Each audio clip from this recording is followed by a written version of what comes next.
ஸ்ரீ ஷீரடி விஜய சாய்நாத குருமூர்த்தி ஆலயத்தின் அஷ்டபந்தன மகா கும்பாபிஷேக விழா வருகின்ற பிப்ரவரி மாதம் ஞாயிற்றுக்கிழமை 2/2/2025 ஸ்ரீ குரோதி வருடம் தை மாதம் 20ஆம் தேதி காலை 9:30 மணிக்கு மேல் 11 மணிக்குள் நடைபெற இருக்கிறது. ஸ்ரீ சாய்நாதருக்கு ஆலயம் அமைத்து பிரதான மூர்த்தி பாபா மற்றும் பக்தர்கள் இடையூறு நீக்கி இன்புற்று இருக்க ஸ்ரீ விநாயக பெருமானும் சகல நன்மைகள் தரும் ஸ்ரீ பாலகிருஷ்ண மூர்த்தியும் ஸ்ரீ மகாலட்சுமி தாயாரும் பிரதிஷ்டை செய்து ஸ்ரீ சாய்நாதர் திருவருள் துணை கொண்டு நூதன ஆலய மகா கும்பாபிஷேக விழா நடைபெற உள்ளது. இதில் நன்கொடைகளும் வரவேற்கப்படுகின்றன. வங்கி கணக்கு விவரம் டிஸ்கிரிப்ஷனில் உள்ளது. இடம் வேதா கார்டன், ஈஸ்வரன் கோவில் பின்புறம், மாமண்டூர் கிராமம், மதுராந்தகம் தாலுகா, செங்கல்பட்டு மாவட்டம். அனைவரும் வருக. ஸ்ரீ ஷீரடி சாய் அருள் பெருக. ஒரு சைட்ல ஒருத்தவங்க வாஸ்து பார்க்க போனாங்கன்னா அது மூலயமா அவங்களுக்கு மரணம் வரைக்குமே நேரிடுறதுக்கு நிறைய வாய்ப்புகள் இருக்கு. எத்தனை விளக்கு போட்டாலும் நடக்காது, எத்தனை ஆயிரம் சாமியை கும்பிட்டாலும் நடக்காது. அதுக்கு உண்மைத்தன்மை அது. நான் ஒரு இடத்துக்கு வாஸ்து பார்க்குறாலும் அவங்க கூப்பிட்றாங்க. நான் பார்த்துட்டு சொன்னேன், ஏம்மா அந்த வீட்டில் சர்ப்பம் இருக்குது, பாம்பு இருக்குதுன்னு. இல்லை சார் இருக்குதுமா, கரெக்டாக நான் இன்னைக்கு கிளம்புறேன்னா அன்றைக்கி அவங்க வீட்டில் பாம்பு வந்துச்சு. சர்ப்ப மனப்பா, அது விடாது. அதனுடைய ஆக்குப்பையில் நீ இருக்கும் பொழுது நீ எப்படி முன்னுக்கு வர முடியும்? முதல்ல சர்ப்ப சாந்தி பண்ணு. போகும் பொழுதே நமக்கு தெரிஞ்சிடும் அங்கே என்ன இருக்குது, ஏது இருக்குது. அதுதான் உண்மையான வாஸ்து நிபுணனுக்குரிய அறிகுறி. இடத்த போய் பார்த்துட்டு ஈசானியத்தில் கிணறு இருக்கணும், குபேர மொழியில் பீரோ இருக்கணும். இந்த வாஸ்து விஞ்ஞானம் எல்லாத்துக்குமே தெரியும். நீங்களே புத்தகம் படிச்சு விட வாஸ்து எனக்கு கற்றுக்கலாம். ஆனால் வாஸ்து என்பது அந்த மண் சூன்ய பூமியா, திதி பூமியா, நட்சத்திர பூமியா, அந்த மாதிரி ஒரு கணக்கு இருக்கு. மண்ணில் என்ன இருக்குது, முதல்ல அந்த மண் எப்படிப்பட்ட மண், அதை முதல்ல தெரிஞ்சாதான் இவங்களுக்கு சரியா வரும். ஏன்னா இந்த வாஸ்துல மாத்திரம் பார்த்தல முதல்ல மண் சுத்தி, மனச்சுத்தி, அகச்சுத்தி, புறச்சுத்தி, ஆத்ம சுத்தி, அந்தராத்மா சுத்தி என்று சொல்லி பல முதைகள் இருக்கிற அதையெல்லாம் செய்து விட்டுத்தான் அது மனையில் குடியுள்ள. ஒரு வாஸ்து 100% சரியாக இருந்தால் அந்த இல்லத்தில் குடியிருப்பவர்களுக்கு ₹1 கூட கடன் இருக்காது. நீண்ட ஆயுள், நீண்ட ஆரோக்கியம், எந்த ஒரு குறையும் வராது. எப்பயுமே மங்களமும் மகிழ்ச்சியும் சந்தோஷமும் நிகழும். தெய்வீகம் எப்பயும் அங்கே குடியிருக்கும். வேற ஆற்றல் நிறைந்த இல்லம். இதுதான் உண்மையான வாஸ்து இல்லம். ஆன்மீகம் நேயர்களுக்கு ஷாம்லாவின் அன்பு கலந்த வணக்கங்கள். முக்கிய தகவல்களை குறுஞ்செய்தி வாயிலாக தெரிந்து கொள்ள ஆதன் செயலியை டவுன்லோட் பண்ணுங்க. அதற்கான லிங்க் இந்த வீடியோக்கு கீழே டிஸ்கிரிப்ஷன்ல இருக்கு. நம்ம ஆதன் ஆன்மீகத்துல ஆன்மீகம் சம்பந்தப்பட்ட பல கேள்விகளுக்குமே தினம்தோறும் ஒவ்வொரு வகைகளில் பதில்களை பார்த்துக்கிச்சுக்கோம். அந்த வகையில இன்னைக்கு நம்மோடு யார் இணைஞ்சிருக்காரு அப்படின்னு பாத்தீங்கன்னா, ஆன்மீகம், வாஸ்து, ஜோதிடம் போன்ற பல்துறை வித்தகரா இருக்கக்கூடிய அம்பல செல்வர் பழனி முருகன் அவர்கள் தான் இன்னைக்கு நம்மோடு இணைஞ்சிருக்கிறாரு. இவர்கிட்ட நிறைய விஷயங்களை பேச போறோம். வணக்கம் சார். வணக்கம்மா. வாஸ்துவை பத்தி நிறைய விஷயங்கள் உங்களுக்கு தெரியும். கிட்டத்தட்ட 35 வருடங்களுக்கும் மேல அதை பயணிச்சுக்கிட்டு நிறைய விஷயங்களை இப்ப வரைக்குமே நிறைய பேருக்கு சொல்லி கொடுத்துட்டு இருக்கீங்க. இந்த வாஸ்துவால நிறைய பேருக்கு நிறைய பிரச்சனைகள் வருது அப்படின்னு சொல்றாங்க. முக்கியமா ஒரு சைட்ல ஒருத்தவங்க வாஸ்து பார்க்க போனாங்கன்னா அது மூலயமா அவங்களுக்கு மரணம் வரைக்குமே நேரிடுறதுக்கு நிறைய வாய்ப்புகள் இருக்கு அப்படின்றத தொடர்ந்து நாங்க கேள்விப்பட்டுக்கிட்டே இருக்கோம் சார். அதை பத்தி உங்களுக்கு நிறைய தெரியும். அதுல இருந்து ஒரு சில விஷயங்கள் சார். ஒரு அருமையான ஒரு கேள்வி. என்னன்னு கேட்டிங்கன்னா, இந்த ஜோதிடம், வாஸ்து, அதுக்கப்புறம் இந்த அமானுஷ்யம் இல்லை ஆன்மீகம், இதுக்குள்ளே ஒருத்தங்க உள்ளே வரும்பொழுது பார்த்தீங்க அப்படின்னா, ஒரு எதிர்மறை ஆற்றலை வெல்லக்கூடிய சக்தி, அந்த எதிர்மறை ஆற்றலை போக்கக்கூடிய சக்தி, அது விஷயத்தை தெரிஞ்சால் மாத்திரம்தான் இந்த துறைக்குள்ளே வர முடியும். அது அனுபவத்தில் தான் வரும், எடுத்ததுன்னு வராது. இல்லை குரு மூலமாக கிடைக்கப்பட்டது தான் வரும். இல்லாட்டினா எல்லாரும் இதில் மாட்டுவாங்க. இந்த மாந்திரியம் தாந்திரியம் பண்ணுறவங்க கூட தவறாக செஞ்சு அவங்கள அதை மாட்டிப்பாங்க. ஒன்று சரியாக போய் ஒன்று தப்பாக மாட்டிப்பாங்க. அதே மாதிரி ஜோதிடத்துலேயும் கணிப்பில் தப்பாக போய் அவங்களுக்கு அறியாமல் சில விஷயங்கள் மாட்டிப்பாங்க. இந்த வாஸ்துலேயும் அதே பிரச்சனை தான். இதில் என்ன நான் கிடைக்கணும்னா, இன்றைக்கி நிறைய வாஸ்து நிறைய பேர் வர்றாங்க. அவங்களுக்காக கூட உங்கள் மூலமாக நான் சில விஷயங்கள் நான் சொல்ல கர்றேன். ஏன்னு கேட்டிங்கன்னா, என்னோடய குருநாதர் சொல்லுவார், நீ எந்த இடத்த வாஸ்து பார்க்க போறியோ அந்த இடத்த சுற்றியும் அந்த இடத்துல இருக்கக்கூடிய அந்த சக்தி முன்னமே நீ கிளம்ப போகிறது உனக்கு அதுக்கு தெரிஞ்சிடும். நீங்கள் நீங்கள் நினச்சிப்பீங்க, நம்ம வீடை வாஸ்து பார்க்க போகிறோம், கம்பெனியை பார்க்க போகிறோம், ஒரு கோயிலை பார்க்க போகிறோம், ஒரு இடத்த பார்க்க போகிறோம்னா அந்த இடத்துல இருக்கக்கூடிய அது நெகட்டிவ் எனர்ஜியாக இருந்தாலும் சரி பாசிட்டிவ் எனர்ஜியாக இருந்தாலும் சரி அந்த எனர்ஜியானது முன்னமே அது உஷாராயிரும். இன்னும் அவளை வந்து பார்க்க வர்றா யாரோ ஒருத்தர் அப்படிங்கிற சிண்டிமேட்டாக ஒரு சிம்டமாக காட்டும். எதிர்மறையாக இருந்தால் நம்மளே வந்து மிரட்டிட்டு போயிடும். நீங்கள் வந்து ஆமாம் வந்து கனவுல வரும், சும்மா ஒரு வேறு ஒரு ரூபத்தில் வரும், எந்த ரூபத்தில் வரும். மேக்ஸிமம் பாசிட்டிவ் எனர்ஜி இருந்துச்சுன்னு வச்சுக்கோங்களேன், அவங்க வாஸ்து பார்க்க நம்மளை கூப்பிடவே மாட்டாங்க. நல்லா இருக்கிறவங்க யார் நம்மளை கூப்பிடுவா? கஷ்டப்படுறவங்க தான் கூப்பிடுவாங்க. அப்போது இந்த வாஸ்துவில் வந்து ஒரு விஷயம் நான் சொல்கிறேன். நான் ஒரு இடத்துக்கு வந்து வாஸ்து பார்க்குறாலும் அவங்க வந்து கூப்பிட்றாங்க. நான் பார்த்துன்னு சொன்னேன், ஏம்மா அந்த வீட்டில் வந்து சர்ப்பம் இருக்குது, பாம்பு இருக்குதுன்னு. இல்லை சார் இருக்குதுமா அப்படின்னேன். கரெக்டாக நான் இன்றைக்கி கிளம்புறேன்னா அன்றைக்கி அவங்க வீட்டில் பாம்பு வந்துடுச்சு. ஆமாம், பாம்பு வந்துடுச்சு. பாம்பு சீறிட்டு கிடந்து அப்புறம் அதை ஃபயர் சர்வீஸை கூப்பிட்டு அதை அவங்க பிடிச்சிட்டு போயிட்டாங்க. சார் இன்றைக்கி வர வேணாம் சார், இன்னொரு நாள் சொல்கிறேன் அப்படின்ட்டாங்க. சரி அப்படின்ட்டேன். அடுத்து 1 மாதம் கழித்து 1.5 மாதம் கழித்து திருப்பி கூப்பிட்டாங்க. சரி அன்னைக்கு ஒரு பாம்பு அங்கே வந்துடுச்சு. கூப்பிட்றேன் சார், என்ன சார், நான் உன் வீட்டு சர்ப்ப மனப்பா, அது விடாது. எப்பொழுதெல்லாம் நீ அது வந்து அதனுடைய ஆக்குப்பையில் நீ இருக்கும் பொழுது நீ எப்படி நீ முன்னுக்கு வர முடியும்? முதல்ல சர்ப்ப சாந்தி பண்ணு, அதுக்கப்புறம் தான் என்னால் வர முடியும். ஏன்னா நான் வர்றது பெரிய விஷயம் கிடையாது. நீ நான் கிளம்பும் பொழுதுலாம் உனக்கு அந்த பிரச்சனை வருதா இல்லைங்களா? நான் தான் சொல்லிட்டு இருக்கேன்ல உனக்கு அந்த பாம்பு மனை சர்ப்ப மனைன்னா பக்கத்தில் பார்த்தா. அப்புறம் நான் போய் அப்புறம் போலீஸு அந்த ஃபயர் சர்வீஸ் கூட்டிகிட்டு போயிட்டாங்க. அப்புறம் நான் சில பரிகாரம்லாம் சொன்னேன், இதெல்லாம் பண்ணு நான் வரேன்னு சொல்லிவிட்டு அதுக்கப்புறம் நாகபந்தம், அதாவது கருடனுடைய மந்திரம் இருக்குது, நாகத்தை கட்டுப்படுத்தக்கூடிய அந்த கருடனுடைய எந்திரத்தை நான் போட்டு கருட எந்திரத்தை நீ முதல்ல மனையில் வை அப்படின்னு கருட எந்திரத்தை மனையில் வச்ச உடனே அது கொஞ்சம் ஸ்தம்பதமாச்சு. ஏன்னா அது கோபத்தில் தான் இருக்குது. அதுக்கப்புறம் நான் போய் பார்த்துட்டு அந்த மனையில் குற்றத்தெல்லாம் போய் பார்த்தா அங்கே மனையிலேருந்து கொஞ்சம் தூரம் தள்ளி ஒரு புத்து இருக்குது, பாம்பு புட்டு இருக்குது. ஆக்சுவலாக அந்த ஏரியா ஃபுல்லாக அவங்களோட ஆக்குப்பையில் இருந்திருக்கு. பிளாட்டு போடும்போது என்ன விட்டுருக்காங்க, இந்த இடம் இவங்களுக்கு வந்துச்சு, புத்து தள்ளி தானே இருக்குதுன்னு நினச்சி இவங்க போயிட்டாங்க. ஆனால் அடியில் வந்து அதனுடைய போக்கு இருக்குல்ல, அப்போ இந்த இடத்துல இவங்க வந்து உட்காந்து அந்த வந்ததுலேருந்து அவங்களுக்கு பிரச்சனை மேலே பிரச்சனை, வியாதி மேலே வியாதினா ஏகப்பட்ட சங்கடங்கள் தரும், நிறைய நூலாகி அந்த யாரோ ஒருத்தர் இறந்தும் கூட போயிட்டாங்க அந்த வீட்டில் வந்த உடனே. அப்புறம் தான் இது பாம்பு மனை, இது சரி வராது, இது மாற்றணும்னு சொல்லி அது எடிதான் சொந்த இடம் சார், இது என்ன சார் பண்ண விற்றுட்டு யாரும் வாங்க மாட்டாங்க அப்படின்னு. அப்புறம் அதுக்கு வந்து இந்த 8 நாகத்துடைய அந்த எந்திரங்களை எடுத்து அந்த எந்திரங்களை வச்சு அந்த எந்திரத்தை பிரதிஷ்டை பண்ணி அதுக்கப்புறம் அவங்க குடும்பத்தை வந்து சுபமனை ஆக்கி அதுக்கு ஒரு கட்டுப்பாடு வச்சு அதுக்கப்புறம் இன்றைக்கி அவங்க ஓரளவுக்கு சேமமாக இருக்கான்னு வச்சுக்கோங்களேன். இது ஒரு விதமான அனுபவம். அதே நேரத்தில் பார்த்திங்கன்னா இந்த வாஸ்து பார்க்க போகிறதுல போகும்பொழுதே நமக்கு தெரிஞ்சிடும் அங்கே என்ன இருக்குது ஏது இருக்குது. அதுதான் உண்மையான வாஸ்து நிபுணனுக்குரிய அறிகுறி. இடத்த போய் பார்த்துட்டு ஈசானியத்தில் கிணறு இருக்கணும், ஈசிஆரத்தில் வாட்ரு சம்பு இருக்கணும், குபேர மொழியில் பீரோ இருக்கணும், கட்டில் இருக்கணும், பெட்ரூம் இருக்கணும், வாயுமொழியில் பாத்ரூம், இந்த வாஸ்து விஞ்ஞானம் எல்லாத்துக்குமே தெரியும். நீங்களே புத்தகம் படித்து விட வாஸ்து எனக்கு கற்றுக்கலாம். ஆனால் வாஸ்து என்பது அதுக்கு அப்பாற்பட்டு அமானுஷ்யத்துடனும் ஆன்மீகத்துடனும் ஆவிக லோகத்துடையும் இந்த ஜந்துக்களுடையும் ஒரு தொடர்புடையது வாஸ்து மண். இதை முதல்ல தெரிஞ்சுக்கிட்டோம் வாஸ்து நிபுணர். ஏன்னா அந்த மண் வந்து சூன்ய பூமியா, திதி பூமியா, நட்சத்திர பூமியா, அந்த மாதிரி ஒரு கணக்கு இருக்குது. மண் வந்து அந்த மண்ணில் என்ன இருக்குது, முதல்ல அந்த மண் எப்படிப்பட்ட மண், சாப பூமியா கர்ம பூமியா அப்படின்னு தெரிஞ்சுக்கிடணும். அப்போ அதை முதல்ல தெரிஞ்சால் தான் இவங்களுக்கு வந்து சரியாகணும். ஏன்னா ராமநாதபுரத்துலமா ஒரு பெரிய ஒரு ஃபேமிலி, அவங்க ஒரு இஸ்லாமியர் ஃபேமிலி, அவங்க வீட்டுக்கார் வந்து துபாயில் இருக்கார். அந்த வீட்டில் வந்து ஒரு பிரச்சனை பார்த்திங்கன்னா அந்த வீடை வந்து விற்கணும்னு முடிவு பண்ணிட்டாங்க. அது வீட்டில் வந்து யாருமே குடியிருக்கலை. அது ஒரு சந்தர்முகி பங்களா மாதிரி பெரிய பங்களா, பெரிய வீடு. ஏன்னா அந்த வீட்டை யாராவது காட்டணும்னு சொல்லி அந்த ரியல் எஸ்டேட் புரோக்கர் கூட அவங்க இறந்துடுறாங்க. காட்டணும்னு நினச்சாலே இறந்துடுறாங்க. இப்படி 6 பேர் இறந்துட்டாங்க. அப்போ என்னட்டாங்க, அந்த வீடை ரியல் எஸ்டேட் எப்போ அந்த வீடை பற்றி பேசாத, எனக்கு ஒன்று வேணால் எல்லாரும் பயந்துட்டாங்க. அப்போ அந்த ஹவுஸ் ஓனர் கூட என்ன பண்ண, ஒருத்தர் வாங்கணும் வந்தவர் அவர் இறந்துடுறாரு ஆக்சிடெண்ட்டில். அப்போ அந்த வீடை பற்றி யார் என்ன பேசினாலும் அவங்களுக்கு அந்த பிரச்சனை வருது. இது அவங்களுக்கு அதை பற்றி அவங்க எதுவுமே சொல்லாமல் என்கிட்ட நம்ம ஒரு வீடு இருக்குது வாங்க அந்த வாஸ்து என்னென்னு பாருங்கன்னு என்னை கூட்டிகிட்டு போகிறாங்க.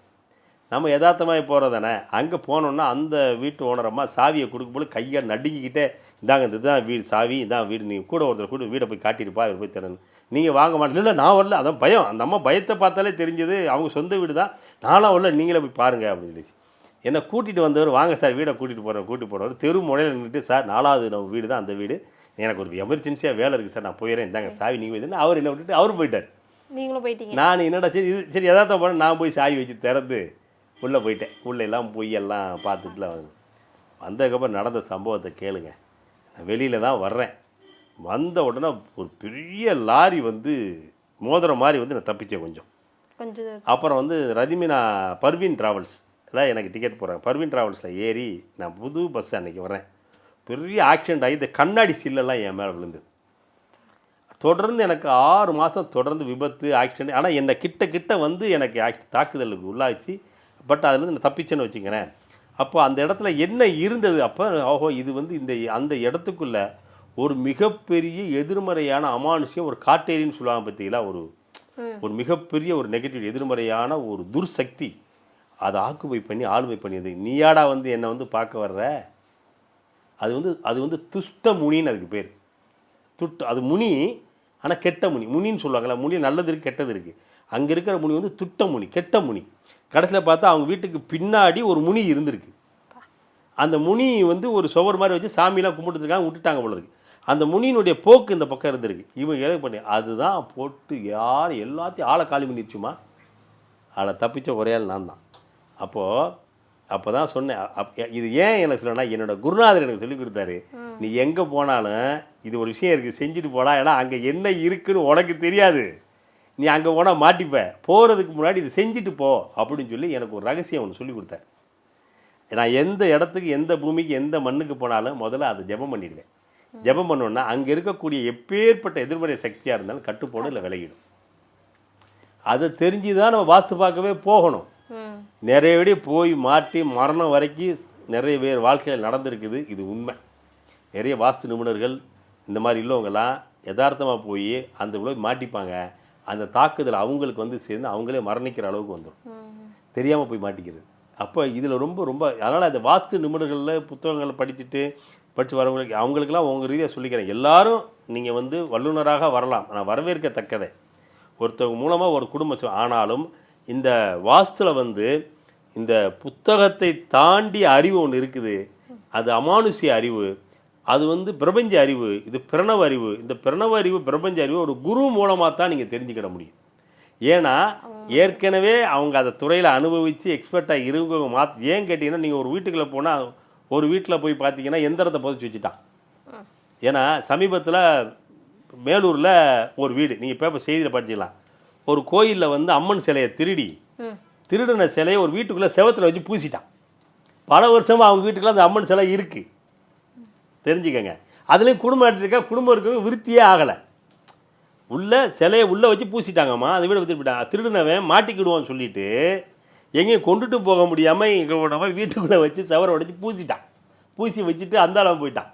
இப்போ அதில் வசித்தவங்க வந்து இப்போ கஷ்டம் இது இருந்துச்சு. கடைசியில் அது என்னடான்னு அப்போது இது இந்த விஷயத்தை வெளிக்கு எப்படி பல வருஷமாக இருக்கிறாங்க, பல 50 ஆண்டுகளுக்கு மேலே, அந்த 100 வருஷத்துக்கு 60-70 வருஷத்துக்கிட்ட மேலூரில் நடந்த சம்பவம். அப்போ இது என்னென்னு சொல்லும்போது அப்புறம் அந்த வீட்டில் உள்ளவங்க கஷ்டத்தில் வரும்பொழுது அங்கே ஒரு வாஸ்து ஜோதிடர் இல்லாமல் உங்கள் வீட்டில் ஏதோ ஒரு சக்தி இருக்குது, அதான் உங்களை உண்டிலேன்னு ஆக்குது அப்படின்னு சொல்லி அப்புறம் அது ஒரு அருளாடி அப்புறம் மழை வந்து அவங்க வந்து அந்த இடத்த மார்க் பண்ணி கொடுத்து இடித்து பார்த்தா உள்ள அம்மன் சிலை. இப்படி இருக்குதுமா, செவருக்குள்ளே என்ன இருக்குன்னு யாருக்கு தெரியும்? நீங்கள் இடத்த மட்டும்தான் பார்க்குறீங்க, மண்ணுக்குள்ளேயும் செவருக்குள்ளேயும் எந்திர பிரதேசம் இருக்கும். இந்த மாதிரி சிலை இதெல்லாம் அனுபவம் தானே. இந்த அனுபவவாசி எந்த புத்தகத்தில் இருக்கும்? இருக்காதுதான். சொல்லுங்க.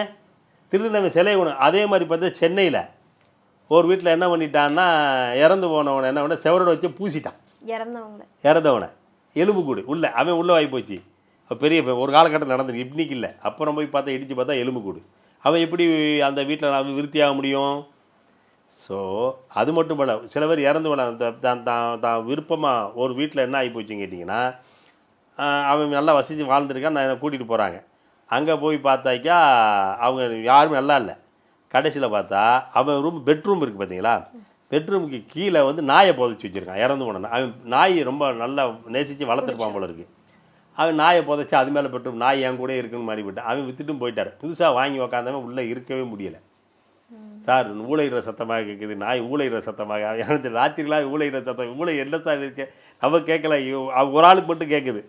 அவங்க ஃபேமிலி மெம்பர்ஸ் எல்லாம் இவங்க பைத்தியம் பிடிச்சி போச்சு போல இருக்காங்க, எப்போ பார்த்து இதே சொல்லிட்டு இருக்காங்க, நீ வந்து படித்து பாரு. அவங்க படுக்கிற அவனுக்கு கேட்கல, ஆனால் அவருக்கு மட்டும் கேட்குது. சரி, அப்போ அதை நோண்டி பார்க்கும் பொழுது உள்ளே வந்து நாயோட எலும்புக்கூடு கிடைக்குது. ஸோ இது எல்லாம் வந்து வாஸ்துக்கு வந்து அப்பாற்பட்ட அனுபவம் சார்ந்த விஷயங்கள்.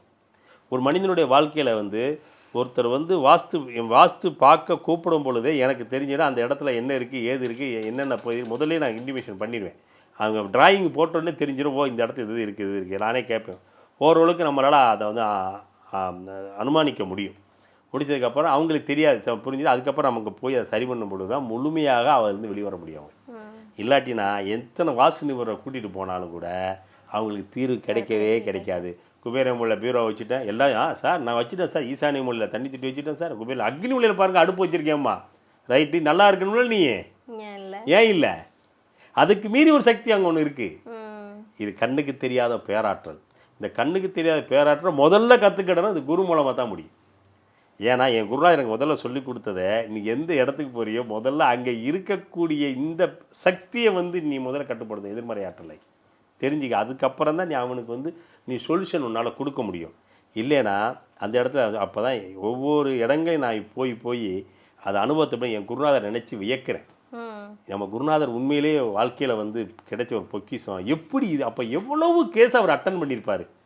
பட்சிகள் பறவை ஏமா 8 கால் பூச்சி, அந்த ஒரு நூலாம்படை இருக்குல்ல, இந்த நூலாம்படையில் வந்து பூச்சி, இந்த 8 கால் பூச்சி அப்படியே இருக்கும் பார்த்தீங்களா.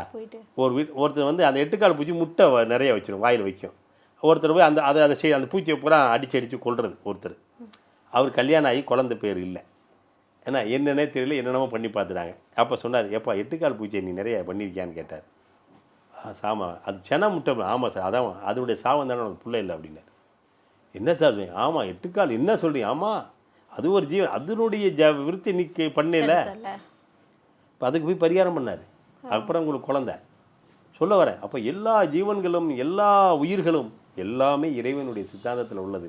அப்போ எவ்வுயிருக்கும் தீங்கிழைக்காதுன்னு சொல்கிறதெல்லாம் உண்மை.